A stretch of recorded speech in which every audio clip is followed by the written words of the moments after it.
경기도에 사는 61세 진미연 씨는 어느 날 청천벽력과도 같은 사실을 알게 됐습니다.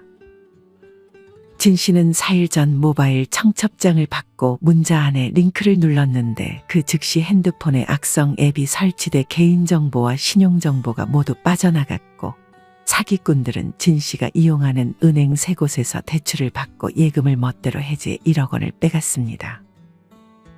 진 씨는 이 모든 사실을 4일이 지난 후에야 알고 경찰에 신고했지만 보상을 받을 수 없었습니다. 또한 제천에 사는 56세 강숙희 씨는 무려 수십 회에 걸쳐 1억 5천만 원의 피해를 받습니다. 강 씨는 2년 전 딸에게서 문자를 받았습니다. 핸드폰 화면이 깨져 수리를 맡겼다며 지금 문자 보낸 이 번호로 톡을 주라는 연락이었습니다. 이어 강 씨가 딸이라고 굳게 믿었던 사람은 강 씨에게 이런저런 핑계를 대며 주민등록증의 계좌 정보 등을 요구했습니다. 강 씨는 당연히 딸이라고 생각하고 보내줬고, 딸을 사칭한 사기꾼은 강 씨에게 링크를 보내 앱도 설치하게 만들었습니다. 사기꾼은 이 앱으로 강 씨의 휴대전화를 제어해 은행 및 증권 앱을 통해 1억 5천만 원을 빼간 것이었습니다. 아마 여러분은 이제 모바일 청첩장이나 부고장을 통해 악성 앱이 깔린다는 사실도, 자식을 가장해 사기꾼들이 연기를 한다는 사실도 이미 알고 있을 것입니다. 하지만 여러분이 이런 사실을 알고 있다는 것을 사기꾼들도 이미 알고 있습니다. 그래서 사기꾼들은 더더욱 새로운 방식을 매번 고심하기 때문에 여러분들도 절대 안심을 해서는 안 됩니다. 이제는 취준생을 표적으로 화상 면접을 하자며 앱을 깔아 젊은 사람들에게 보이스피싱을 노리기도 하고, 얼마 전에는 30대 금융맨도 사기꾼에 속아 휴대폰에 앱을 깔았다가 3,600만 원을 털리는 손해를 보기도 했습니다.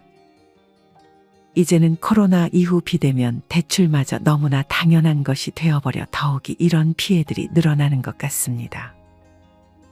법적으로 비대면 대출을 막아주면 좋겠지만 그럴 기미는 아직 보이지 않는 것 같습니다. 그렇다면 우리는 우리가 스스로 알아서 대비를 해야 합니다.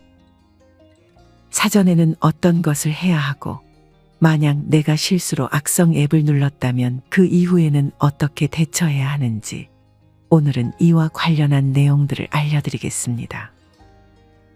영상 끝까지 시청하셔서 한 번이라도 당하면 자식에게 짐이 되어버릴 수밖에 없는 보이스피싱 등의 사기 피해를 여러분은 절대 당하지 않으셨으면 좋겠습니다. 사전에 보이스피싱을 예방하기 위해 해야 할 첫 번째는 보안위험 자동 차단을 설정하는 것입니다. 보안위험 자동 차단이란 인증되지 않은 출처에 앱이 설치되는 것을 차단해주는 서비스입니다. 특히나 보통 문자 안에 있는 URL 링크를 의심 없이 클릭해 출처가 불분명한 악성 앱이 설치되며 피해가 이어지기 때문에, 이를 예방하기 위해서 스마트폰 설정에서 보안위험 자동 차단은 반드시 켜두는 것이 좋습니다. 여러분이 삼성폰을 사용하신다면 설정에 들어가 보안 및 개인정보 보호를 클릭하고 보안위험 자동 차단에 파란 불이 들어온 상태로 켜두면 됩니다. 이렇게 세팅해두면 의심이 가는 앱 설치를 어느 정도 막을 수 있습니다. 하지만 이걸 켜두었다고 해서 절대 악성 앱을 의심 없이 눌러서는 안 됩니다. 이 설정도 켜두고 악성 앱도 절대 누르지 않겠다는 생각으로 이중으로 예방을 해야 더욱 안전합니다.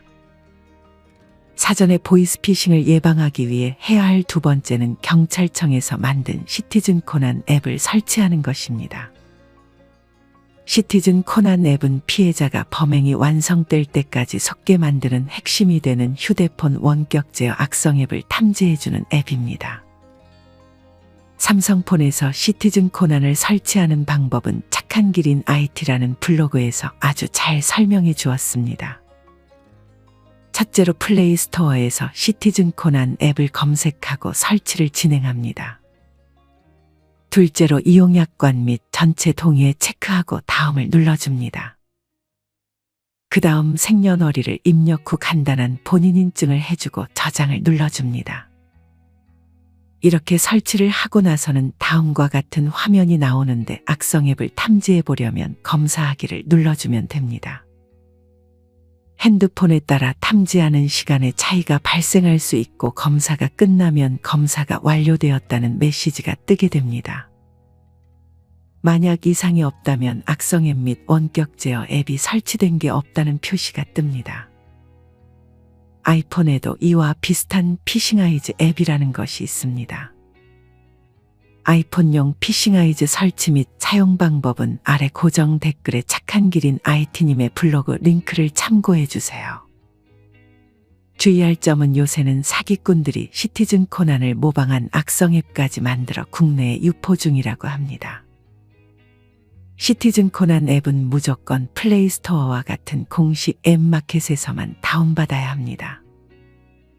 특히나 금융기관이 문자로 시티즌 코난 앱 설치를 요구한다면 절대 접속하지 말아야 합니다. 사전에 보이스피싱을 예방하기 위해 해야 할 세 번째는 스미싱 확인 서비스 보오나라를 이용하는 것입니다. 보오나라 서비스는 한국인터넷진흥원이 운영하고 있는데 URL이 포함된 문자가 스미싱 문자인지 확인할 수 있는 서비스입니다. 먼저 카카오톡 친구 탭에서 상단 돋보기 모양을 눌러주고 보오나라를 검색한 후 채널 목록에 보오나라가 나오면 오른쪽 채널 추가 버튼을 눌러 추가해줍니다.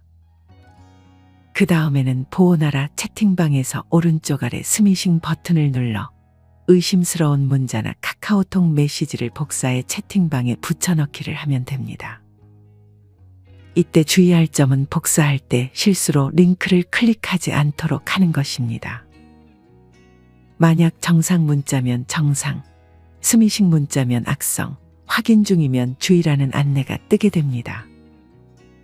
주의나 악성인 경우에는 그냥 문자를 삭제해버리고 혹시 모르니 정상이라는 결과가 나와도 링크를 클릭하지 않는 등 이중으로 예방하는 것이 좋습니다.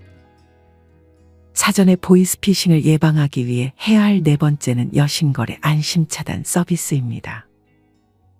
아마 이 서비스 관련해서는 한 번씩은 들어본 적이 있을 것입니다. 그럼에도 아직 이 서비스를 신청하지 않은 분들이 계시다면 얼른 신청하는 것이 좋습니다. 여신거래 안심차단 서비스란 본인이 원하지 않는 거래로 인해 피해를 입지 않도록 신용대출이나 카드론, 신용카드 발급 등을 사전에 차단할 수 있게 신청할 수 있는 서비스입니다. 신청 방법은 현재 거래하고 있는 은행이나 금융회사 영업점을 방문하여 본인 확인 절차 진행 후 간단하게 신청할 수 있습니다. 해제 방법도 은행에 방문하면 어렵지 않게 할 수 있고 해제 후에도 재신청이 가능합니다. 평소 대출이 필요가 없다면 신청을 반드시 해두고 대출을 받고 싶을 때 잠깐 해지했다가 대출을 받은 이후에 다시 재신청을 해서 안전하게 서비스를 이용할 수 있습니다. 사전에 사기 피해를 예방하기 위해 해야 할 다섯 번째는 휴대폰 신규 가입 일괄 차단 서비스, 명의도용 방지 서비스를 신청하는 것입니다. 이 서비스는 나도 모르는 새 내 명의의 핸드폰이 개통되는 걸 막기 위한 서비스입니다. 주로 이런 휴대전화 명의도용은 도난당한 신분증을 제3자가 습득하여 위조하는 경우와 가족, 친구 등 주변 지인들에 의해 발생하는 경우로 나뉩니다. 이 중 특히나 후자의 케이스가 적지 않습니다. 어떤 사람은 배우자와 부모님의 핸드폰에 접근할 수 있게 되자 이를 악용해 비대면 모바일 대출 관련 파일을 조작하고 그렇게 대출받은 돈을 자기가 썼습니다.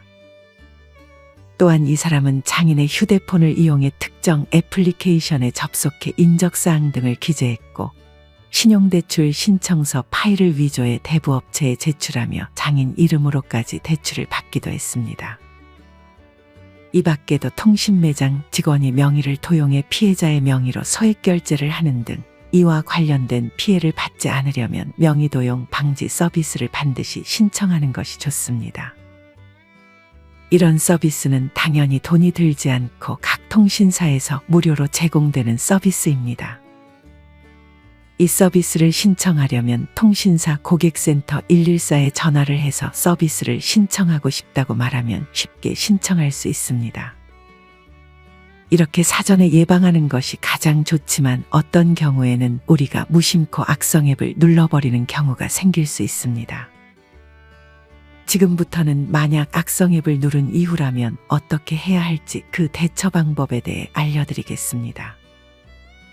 만약 내가 악성 앱을 누른 것 같다면 가장 먼저 본인 계좌 일괄 지급 정지 서비스를 신청해야 합니다. 이 서비스는 본인 명의로 개설된 모든 계좌를 신속하게 지급 정지할 수 있는 서비스입니다. 이 서비스는 본인이 거래하는 은행 및 금융회사 영업점의 고객센터로 전화하면 신청할 수 있습니다. 전화를 한 후 본인 명의로 개설된 모든 금융계좌 현황을 일괄 조회하고 금융사기 피해가 우려되는 계좌를 선택해 즉시 지급정지 신청을 할 수 있습니다. 참고로 일괄 지급 정지 서비스는 연중 무휴로 매일 00시 30분에서 23시 30분까지 이용 가능하다는 점 참고해 주세요. 나중에 이 서비스를 해지하려면 은행이나 금융회사에 찾아가 해지 신청을 하면 됩니다. 해지가 조금 번거로울 수 있더라도 이것보다 중요한 것은 보이스피싱에 당하지 않는 것이니 해지가 번거롭다고 망설이지 말고 의심이 들면 바로 이 서비스를 신청하시길 바랍니다. 또한 내가 만약 상대방으로부터 계좌에 입금하라는 연락을 받았다면 보이스피싱 의심계좌 조회 서비스를 이용할 수 있습니다. 네이버나 구글에 보이스피싱 의심계좌 조회 서비스를 누르면 경찰청 홈페이지가 나옵니다. 이를 클릭하면 아래에 의심이 가는 계좌번호나 핸드폰을 입력해 수상한 계좌인지 확인할 수 있습니다. 마지막으로 보이스피싱 제로라는 사업이 있습니다. 이는 보이스피싱 피해자들을 대상으로 경제적 지원을 비롯해 법률 및 심리 상담을 지원하여 무너진 일상을 회복시키고 재기할 수 있도록 돕는 사업입니다. 이 사업에 신청할 일이 발생하지 않는 것이 가장 좋겠지만 이런 사업이 있다는 것 정도는 알아두셨으면 좋겠습니다. 여러분은 오늘 말씀드린 것들을 잘 이해하고 미리 대비하고 있으신가요? 만약 내가 아직 예방하지 못한 것이 있다면 반드시 시간을 내서 미리 예방하셨으면 좋겠습니다. 사기를 치는 사기꾼들도 이제는 신상 공개하고 중범죄로 다스렸으면 좋겠지만 아직 이렇게 되려면 갈 길이 멀어 보입니다. 서론에서도 말씀드렸지만 누군가 예방해 주겠지 생각하는 것보다 우리는 우리 스스로를 알아서 잘 방어해야 합니다. 사기꾼들의 사기 수법은 나날이 진화하고 있기 때문에 절대 나는 당하지 않을 것이라 생각하지 말고 조심 또 조심하며 노후에 한 번이라도 당하면 치명적인 피해를 우리 구독자분들은 절대 당하지 않으셨으면 좋겠습니다. 이상으로 오늘의 영상을 마치겠습니다. 우리 모든 구독자분들의 행복한 여생을 응원합니다. 다음에 더 좋은 내용으로 찾아뵙겠습니다. 감사합니다.